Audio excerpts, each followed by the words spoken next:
날씨가 쌀쌀해지고 일교차가 심해지면서 뇌졸중 위험성이 더욱 높아졌습니다. 보통 뇌졸중으로 쓰러진 환자들의 경우 어느 날 갑자기 쓰러졌다 이렇게 생각하기 마련인데요. 그만큼 뇌졸중은 갑자기 발병하기 때문에 더욱더 무서운 질환이기도 합니다. 네, 그런데 이 뇌졸중이 발병하기 전에 일시적인 전조 증상이 나타난다고 하는데요. 일명 미니 뇌졸중이란 전조 증상에 대해서 자세히 알아보도록 하겠습니다. 한림대 동탄성심병원 장민욱 교수 연결됐습니다. 안녕하십니까? 네, 안녕하세요. 장민욱입니다. 네, 반갑습니다, 교수님. 일명 이 뇌졸중이 발병하기 전에 나타나는 전조 증상을 미니 뇌졸중 이렇게 부른다고 한다는데요. 네, 왜 이런 그렇습니다. 이름이 붙게 된 건가요?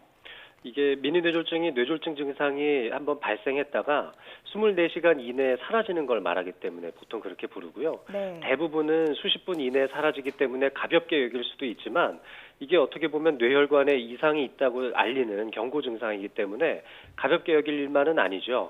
공식적으로 학계에서는 일과성 뇌허혈증이라고 하지만 일반인들의 이해를 돕기 위해서 미니 뇌졸중이라는 명칭도 함께 사용하는 겁니다. 보통 뇌졸중이 뇌가 죽어간다라는 뜻이지 않습니까? 근데 네네. 미니 뇌졸중 같은 경우에는 이런 증상이 생겼다가 사라지게 되는 건데 물론 뇌졸중으로 가지 않아서 다행이기는 한데 이런 증상이 나타나는 이유는 뭔가요? 이 뇌졸중 증상이 뇌조직이 완전히 죽어버린 이후에만 나타나는 게 아니라 혈액이나 산소의 공급이 충분히 이루어지지 않을 때 모두 나타날 수 있습니다. 그러니까 바로 이런 순간에 뇌세포 기능이 제대로 작동하지 않기 때문인데요. 그러니까 뇌혈관 협착이 심할 때 일시적으로 혈관이 막혔다 뚫렸다 하는 현상이 반복되면서 증상이 나타났다가 또 사라지기도 하고 이렇게 이해하시면 쉽습니다.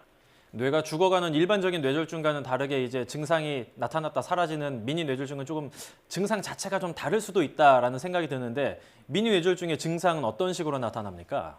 사실 일반적으로 뇌졸중 증상하고 같다고 보시면 됩니다. 여기에 해당하는 내용이 모두 5가지가 있는데요. 갑작스러운 편측 팔다리나 얼굴의 위압감 같은 게 나타나는 증상이나 또 두 번째로는 갑작스러운 의식장애 또는 언어장애, 또 세 번째로 갑작스럽게 시야장애가 나타나거나 또 네 번째로는 보행장애나 이 어지러움증 때문에 균형 잡기가 어려울 때, 또 마지막으로는 설명이 잘 안 되는 갑자기 생긴 극심한 두통이 여기에 해당되는 내용입니다. 이런 편측마비나 의식장애의 경우에는 병원에 빨리 오는 경향이 있지만 두통이나 어지러움증 환자는 늦게 오는 경향이 있습니다. 따라서 이 5가지 증상을 잘 숙지하고 있다가 병원에 늦게 오는 일이 없도록 해야 됩니다. 이 증상이 24시간 이상 지속될 때에는 뇌졸중으로 분류할 수 있고 24시간 이내로 완화된다면은 미니 뇌졸중으로 분류합니다. 그러니까 지속 시간이 절대적이지는 않고 혈관이나 혈액 공급 상태에 따라 다양하게 나타나는 것이죠. 네. 흔히 좀 두통이라든가 어지러움 같은 경우에는 우리가 평소에도 조금 흔하게 느낄 수 있는 증상이다 보니까 이게 뇌졸중의 전조 증상이구나 하고 생각하기 조금 힘들 것 같다는 생각이 다시 한번 드는데 네네. 앞서 교수님께서 짚어주신 이 5가지 증상이 나타난다면 한 번쯤 의심을 해보는 것도 좋을 것 같다는 생각이 드네요. 네네. 그렇다면 만약에요, 이 뇌 영상 검사를 했을 때 이 뇌에 미니 뇌졸중이 나타났는지 여부도 알 수 있습니까? 그럼요. 이 미니 뇌졸중 겪은 환자의 경우에 실질적인 뇌 손상이 없을 수도 있기 때문에 사실 일반인하고 별반 다르지 않을 수도 있습니다. 네. 하지만 혈관성 질병의 위험 인자가 많은 분에게 미니 뇌졸중이 보통 자주 찾아오기 때문에요. 본인도 모르게 지나온 무증상성 뇌졸중의 흔적이 보이는 경우도 무척 많습니다. 우리는 이 뇌가 굉장히 많은 일을 처리하지만 뇌 부위에 따라서는 특별한 기능이 없는 경우도 많거든요. 그러니까 뇌졸중 환자라 하더라도 증상이 매우 다양하게 나타나기도 하고 또 일부 환자에서는 증상이 전혀 없기도 합니다. 그러니까 우연히 촬영한 뇌 영상 검사에서 뇌졸중이 확인되기도 하죠.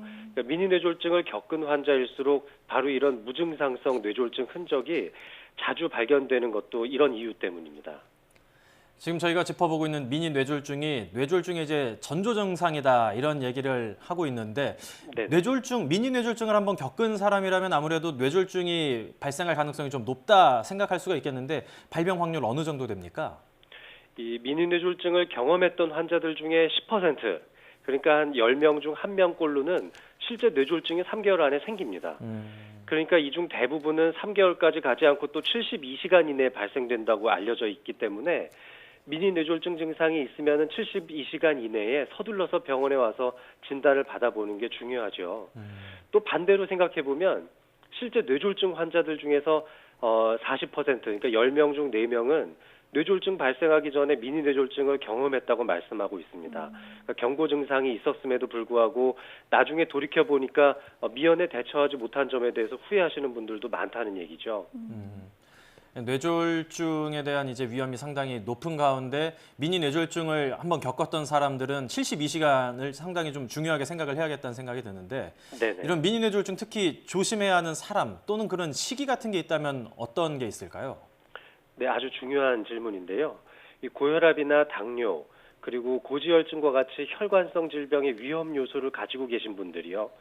그리고 심방세동과 같이 부정맥을 앓고 계신 분들, 또 흡연 많이 하시는 분들도 다 조심해야 합니다. 이 시기에 대해서는 사실 전문가들 사이에서도 의견이 좀 다르고 최근 연구에서는 시기와 상관없이 뇌졸중 발생률이 1년 내내 평준화된 것으로 확인되고 있어서 어느 시기에 특히 더 조심해야 된다 이렇게 말씀드리기는 어렵습니다. 계절에 맞는 적절한 대비가 필요하겠는데요. 요즘과 같은 환절기에는 일교차가 굉장히 크기 때문에 기온이 급격하게 떨어지고요. 여분의 외투 같은 걸 준비하는 것이 좀 현명한 대처법이 되겠습니다.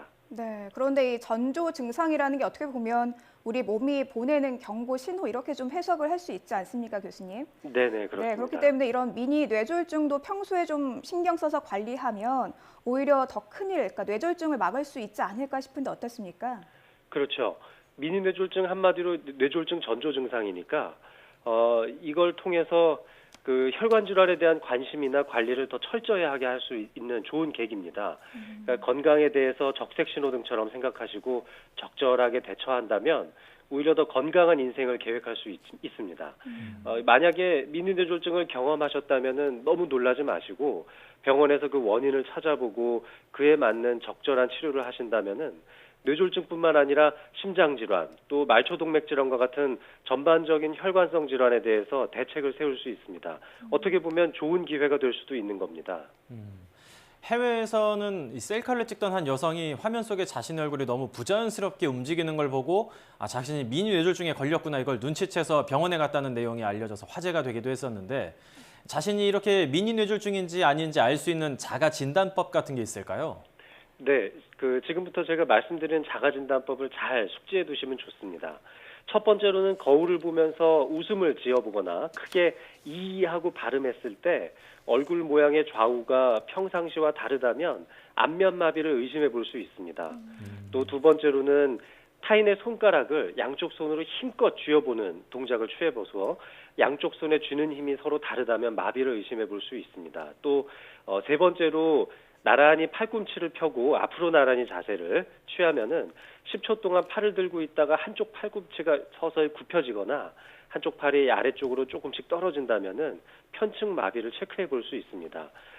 그리고 이제 또 한 가지는 저희 의료진들이 주로 사용하는 방법이긴 하지만 이 미니 뇌졸중을 위한 점수 계산법이 있습니다. 연세가 60세보다 더 많거나 또 고혈압이나 당뇨가 있다면 1점씩을 부여하고요. 또 이 미니 뇌졸중 증상이 10분 이상 되면 1점, 또 1시간이 넘으면 2점을 주는 방식이죠. 또 마지막으로는 증상의 종류인데요. 편측마비면 굉장히 중요한 증상이니까 2점을 주고 마비 없이 그냥 발음만 이상하다고 생각이 되면 1점만 줘서 이 모든 점수의 합계가 4점 이상이면 위험도가 매우 높다고 평가하고 있습니다. 그러니까 예를 들면은 65세 이상의 여자분이 평소 당뇨도 있었는데 발음 장애가 한 20분 정도 있었다. 그러면 나이랑 당뇨에서 1점을 주고 증상의 종류와 지속 시간에서 1점씩 줄 수 있어요. 그래서 총 4점이 되겠죠. 이런 환자는 위험도가 높은 환자라는 얘기입니다. 이렇게 점수 계산법에서도 잘 나타나듯이 증상의 지속 시간이 10분을 넘기는지 또 1시간을 넘기는지도 상당히 중요하다고 할 수 있습니다. 뇌졸중의 전조 증상인 미니 뇌졸중에 대해서 지금까지 한림대 동탄성심병원 신경과 장민욱 교수였습니다. 오늘 말씀 감사합니다. 네, 요즘 같은 환절기에는 이런 뇌졸중 위험이 굉장히 높아집니다. 특히 연세가 많으신 분들은 더 위험할 수 있는데요. 저희가 앞서 뇌졸중 자가 진단법을 자세히 한번 살펴봤지 않습니까? 한 번쯤은 뇌가 몇 점 정도 되는지 짚어보는 것도 좋을 것 같습니다. 네, 요즘 또 행락철이어서 산이나 들로 많이 나가실 텐데 그때마다 사진을 찍을 때 조금 어색하다 생각하지 마시고 활짝 웃으시면서 사진 찍고 한 번씩 확인해 보는 것도 좋을 것 같습니다.